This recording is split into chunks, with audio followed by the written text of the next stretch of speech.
You ask Tiger to solve. This deals with linear equations with one unknown. The final result is x equals 6.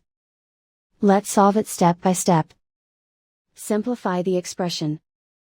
Simplify the arithmetic.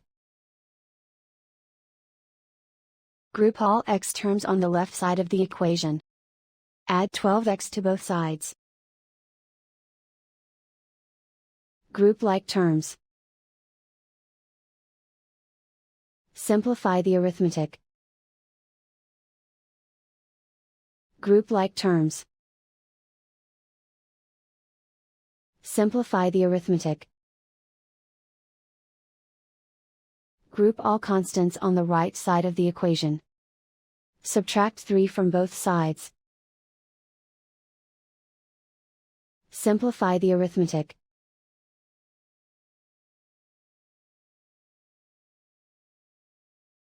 Isolate the x. Divide both sides by -3. Cancel out the negatives. Simplify the fraction. Cancel out the negatives. Find the greatest common factor of the numerator and denominator.